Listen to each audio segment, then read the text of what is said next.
The establishment of the National Health Service on June the 5th, 1948 was one of the most important events for post-war Britain. Its aim was to provide a range of health services to all British citizens. The population of Great Britain was 49.4 million in 1948, with 480,000 hospital beds. Today, we have 141,000 hospital beds spread over 1,257 hospitals. The population of Great Britain today, 2020, is 67.8 million. By 2068, the UK population is expected to increase by a further 34% to 82 million.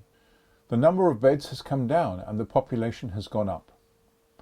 The nature of medical treatment has changed greatly since 1948. New forms of operations, techniques, new medicines, and the desire to treat people in their home rather than in the hospital bed has helped reduce the number of patients. Although there have been occasions when there has been a need for more beds, expected expenditure for 2019-20 is 126 billion. The third rail of American politics is the social security system. In Great Britain, it is the NHS. The funding for the NHS has always been a concern. In 1992, the Conservative government led by Sir John Major initiated the Private Finance Initiative, PFI, which was to use private funding and companies to be involved in large-scale projects and buildings, such as new schools and new hospitals, rather than using public funding. It became widespread under Labour after 1997. There have been questions raised about the true cost of these PFI projects. The problem is, not all the information is available, but one narrative has been that the government could have borrowed the money and executed these projects for less money than they cost through PFI. There are 1,247 of these projects in existence today. Certainly there are gross inefficiencies within the NHS. From planning to procurement, from overpaying managers and trusts to underpaying nurses and ancillary staff. I'm not one for centralised control, but the NHS is the bedrock of healthcare for the majority of British citizens and has contributed to the increase in health of the nation. Modern surgery techniques have improved dramatically, as well as new medicines availability and centralising purchasing would seem a logical step. The often touted newspaper headline, "Health tourism estimated to cost 60 to 80 million per year." This compares with the annual NHS cost of 113 billion, so it's not a significant percentage, but something that we need to keep an eye on.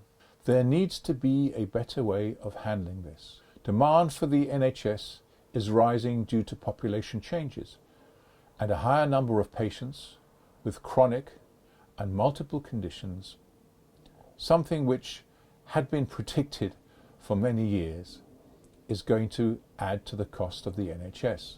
Accurate figures for the number of the managers in the NHS are hard to find. The best estimate is that the NHS spends 8 billion on management and administration. The NHS Information Centre shows that there were 43,000 NHS managers in 2009, 3.7% of the total workforce. According to the Office of National Statistics, the percentage of managers in June 2010 was 15.4%. These statistics also show that there were 77,000 hospital and health service managers across the United Kingdom, or 4.8% of the NHS workforce. In other words, the NHS has a managerial workforce that is 1/3 the size of that across the whole economy. The NHS employs 1.4 million staff and has a budget of around about 100 billion. So it needs to be managed professionally. NHS performance continues to deteriorate. 4.6 million people are stuck on the waiting list. Staffing shortages in the NHS currently stand at 100,000 and could grow to 250,000 or more by the year 2030. International recruitment is needed in social care, where workforce shortages stand at around 122,000. A restrictive immigration policy risks making this harder. More than 90% of the workforce earns below the proposed 30,000 salary threshold that could be required to obtain a visa after Brexit. This is absurd, as there are thousands of British-born people who would have tried to get jobs and training as nurses and other positions that cannot get the funding for their courses. There are some issues with using foreign-trained staff. Firstly, they would fall foul of the proposed minimum wages for 30,000 for NHS care workers. So there would have to be some sort of exception. Now, these workers would pay little or no tax on their current low salaries, so there is no real benefit there within the national income. So if we're going to employ foreign workers within the NHS, there needs to be a proper salary that allows them to live properly and not on the breadline. There needs to be a programme which assists British-born citizens to get training free or deferred payments on it.